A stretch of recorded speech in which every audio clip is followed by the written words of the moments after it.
उधर बीएसएफ के IG Kashmir frontier Ashok Yadav का बयान सामने आया। ऑपरेशन सिंदूर के बाद घुसपैठ में कमी आई। 2025 में अब तक सिर्फ 4 बार घुसपैठ की कोशिश हुई है, 2 ऑपरेशन सिंदूर से पहले और 2 बाद में। व्हाइट कॉलर और नार्को टेरर उभरते हुए खतरे की तरह सामने आए हैं। यानी बीएसएफ भी इस बात को मान रही है कि भारत के उठाए गए कदम, जो सीमा पर बीएसएफ को देखने पड़ते थे, जो हालात, उनमें काफ़ी कमी आई है। यानी आतंकवादियों को और पाकिस्तान की सरकार को ये समझ में आ गया है कि ज़्यादातर आतंकवादी अब बॉर्डर एरिया में ही मार गिराए जाएंगे। अजय जांडियाल मेरे साथ ज़्यादा जानकारी के साथ इस वक्त जुड़ गए हैं। अजय, बीएसएफ के आईजी का ये बयान क्या इस बात का इशारा है कि ऑपरेशन सिंदूर ने अपने टास्क और अपने टारगेट को अचीव किया? देखिए राजीव, ये बेशक इसमें कोई शक नहीं कि कश्मीर डिवीजन में ऑपरेशन सिंदूर के बाद जो घुसपैठ की कोशिशें हैं उसमें कमी आई है। इन्फिल्ट्रेशन अटेम्प्ट जो हुए थे 4 या 5 बार, उनको नाकाम किया गया है। मगर ऐसा नहीं है कि पाकिस्तान बदल गया हो। हृदय परिवर्तन वाला यहाँ कुछ नहीं है। ये वो देश है जो कभी सुधर नहीं सकता।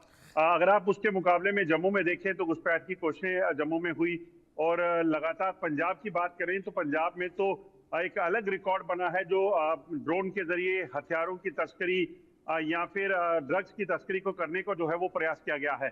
और इसके पीछे की वजह क्या है कि ऑपरेशन सिंदूर जब हुआ था उसके बाद से लगातार सेना सतर्क थी और तमाम कोशिशें जो है पाकिस्तान की तरफ से नाकाम की गई। मगर उसके साथ साथ जब विंटर शुरू हो जाता है तो ऊपरी इलाका जो कश्मीर का है, राजौरी पुंछ का है, वहां से घुसपैठ करना मुश्किल हो जाता है सर्दियों के मौसम में।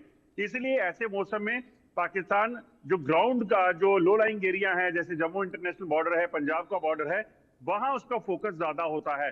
तो ये एक वजह है। मगर एक ऑपरेशन सिंदूर क्योंकि अभी कंटिन्यू है, तो एक वजह ये जरूर हो सकती है कि घुसपैठ की कोशिशों में कमी आई है, क्योंकि सरहद पर लगातार सेना सतर्क है। ऑपरेशन सिंदूर जो है वो कंटिन्यू है, और बीएसएफ और सेना मिलकर पाकिस्तान के तमाम घुसपैठ के प्रयास अगर वो करेंगे तो उसे नाकाम करेंगे, उन्हें मार गिराएंगे। इस चीज को सुनिश्चित कर रही हैं।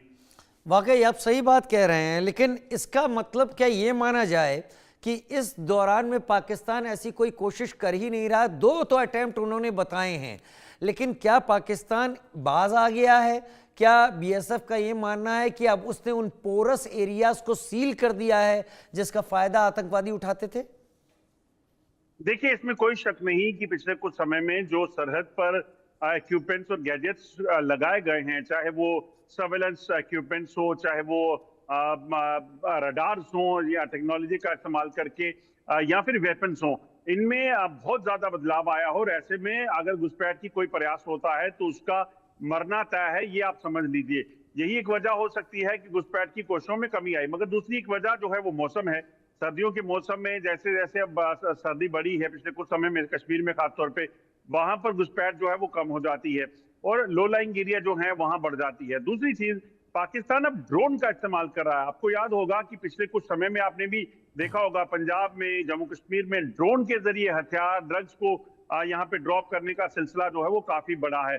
तो ऐसे में यकीनन वजह जो है वो कई है, मगर सेना और बीएसएफ जो है वो लगातार सतर्क है इस चीज को सुनिश्चित करने के लिए भी कि अगर कोशिश होगी भी तो उन्हें बख्शा नहीं जाएगा। और सबसे बड़ी बात जो घुसपैठ की कमी की है वो ये है कि भारत की तरफ से स्पष्ट किया गया है कि अगर कोई भी मिसएडवेंचर पाकिस्तान करने का प्रयास करता है तो उसे मुंहतोड़ जवाब देने की क्षमता, और ऑपरेशन सिंदूर के जरिए एक बार फिर से पाकिस्तान में घुसकर मारने की जो क्षमता है वो पाकिस्तान देख चुका है। तो ऐसे में उसे लगता होगा, डरा जो जरूर पाकिस्तान है कि अगर ये ऐसा कुछ हो गया सरहद पर तो फिर उसका जवाब जो है वो शहर में मिलेगा, सरहद पर नहीं मिलेगा। शहर में मिलेगा, सरहद पर यह जवाब अब नहीं मिलेगा। लेकिन अजय, क्या पूरी जो एलओसी का एरिया और आईबी का एरिया, खैर आईबी के एरिया में तो ये चीज़ें उतनी नहीं होती, लेकिन जो कश्मीर की तरफ आगे ऊपर का हिस्सा है सारा, क्या सारे हिस्से में बर्फबारी हो चुकी है? सारा एरिया इस वक्त ब्लॉक हो चुका है? देखिए राजीव, दरअसल कश्मीर में इस वक्त टेम्परेचर जो है वो माइनस में चला गया है, और खासतौर से ऊपरी इलाके जो गुरेज के हैं, जो कुपवाड़ा के हैं, उड़ी के हैं, बारामूला के हैं, वहां पर भी ऊपरी इलाकों में बर्फ जो है वो गिर गई है। और अगर कहीं बर्फ नहीं है तो टेम्परेचर बहुत कम है। तो ऐसे में वहां सर्वाइवल मुश्किल हो जाता है, क्योंकि जब आतंकियों की घुसपैठ होती है तो ऐसा नहीं कि आप सरहद पार से घुसपैठ करके आए और इस तरफ आकर कहीं भी चले गए। वहां पर डिप्लॉयमेंट है, वहां पर गैजेट्स हैं, इक्विपमेंट्स हैं। तो ऐसे में पाकिस्तान से आतंकी जब घुसपैठ करते हैं तो पहले उनको सरहद के पार, एफेंस के पार जो है अपने आप को सेना के साथ रखना है।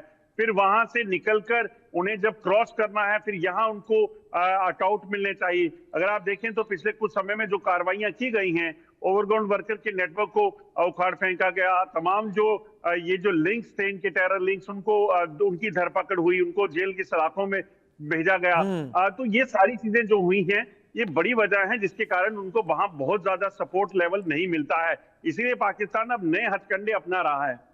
वाकई, और वो चीज़ें पता भी चल रही हैं कि क्या नए हथकंडे हो सकते हैं और उसी के लिहाज से उन्हें टैकल भी किया जा रहा है। बहुत शुक्रिया इस जानकारी के साथ हमारे साथ जुड़ने के लिए आपका। उधर हरियाणा सरकार ने नई